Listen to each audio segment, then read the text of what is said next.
Rise and shine, everyone. Time now 6 o'clock here on this Monday morning. Hope you all had a wonderful weekend. Jason Hackett and Lauren Lemanchek with you as we cruise into what should be a much less humid couple of days here. Less humid, really kind of a perfect summer week, except for that smoke, John.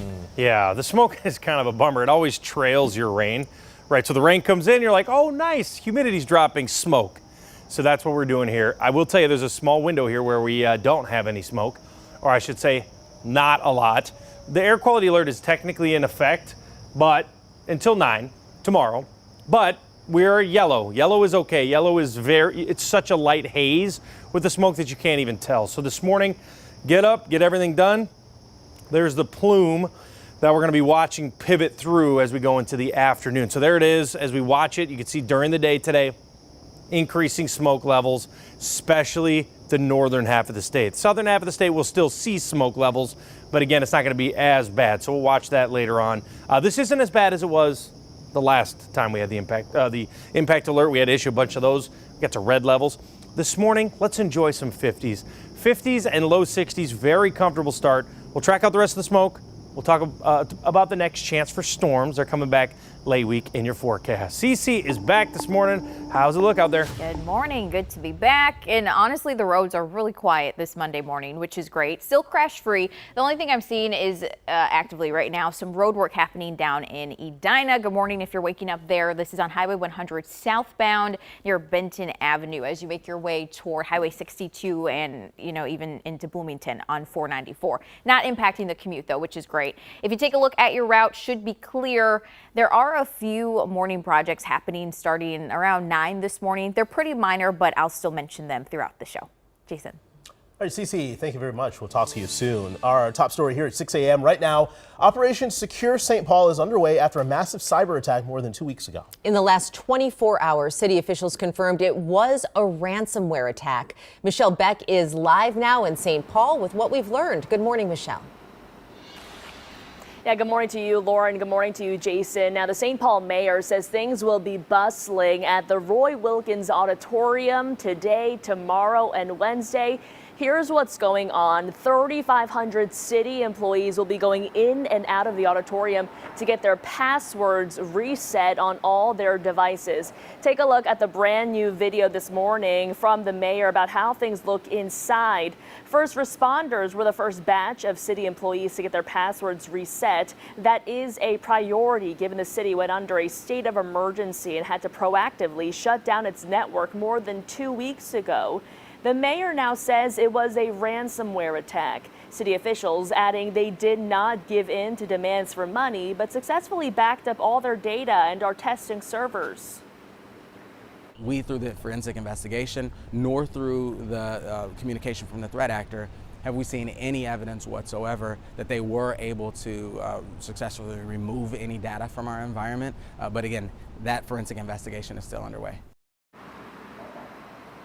Yeah, plus, if you do live in St. Paul, city officials say there is no evidence that any of your data was compromised here. They also add that all resident information belongs on cloud-based applications, and those applications were not impacted.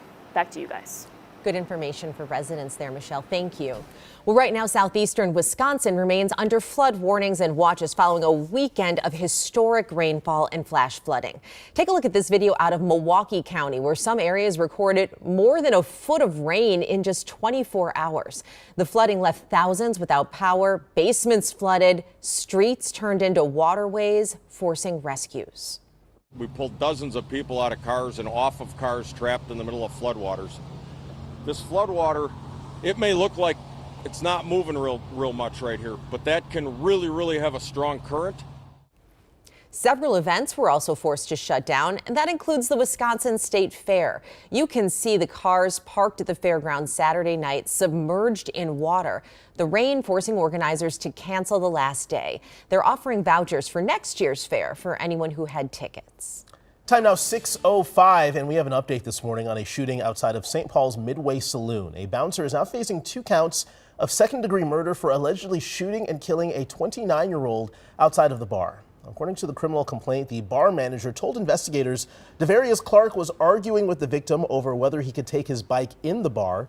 Surveillance footage shows the victim spit on Clark twice. Clark also told investigators the victim called him a racial slur. The bar owner says he wasn't aware Clark was carrying a gun. Police say he did have a valid permit out of Hennepin County. This morning, we were waiting to learn more about a fight at a basketball tournament at Hopkins High School. The incident happened on Saturday night, prompting a public safety alert.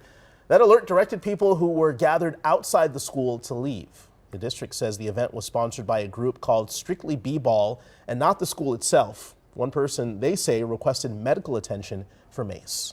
With only 5 days left until the opening of the Minnesota Renaissance Fair, the community is rallying to rebuild from April's devastating fire. 6 buildings were destroyed by a suspected lightning strike. So what can fairgoers expect this year? Jessica Hart talked with organizers. A fire at the Renaissance Festival dampened spirits. There are never enough hours in the day. We just do what we can. Eric Thompson has walked these streets as a poet for more than a decade and has learned nothing stays the same. We've been keeping everything going as smoothly as we can while we're patiently waiting for permits and updates and everything to make sure things move. 6 buildings were destroyed in the April fire. About half of them were food for the Renaissance Festival, and half of them were shops owned by some of our amazing craftspeople. Renfest won't look the same this year, but nothing stayed the same for too long during the Renaissance. One of the things that we try to remember at the Renaissance Festival is the Renaissance is all about renewal, about change. That's what the time was. Everything was changing, and we can't expect our festival to stay the same year to year. Everything changes, but Thompson says they'll be ready for opening day. Huzzah. We'll see everyone on August 16th. Renfest is open every Saturday and Sunday from August 16th through the end of September. They'll also be open on Labor Day and the last Friday in September. Well, happening now, a week-long event highlighting minority-owned businesses in the Twin Cities. The Black Entrepreneur State Fair kicked off yesterday, bringing more than 60 businesses together with everything from skincare to sweet treats. The fair was born during the pandemic and is now in its 6th year. The fair's president says it's a way to help businesses often facing challenges in securing capital. But most importantly, she says the people make it the fair what it is. It brings a real sense of community and everybody working together, setting up tents, helping one another. It feels really good for us. The fair runs through Saturday at Midtown Global Market. Tickets are still available at the door. The links are starting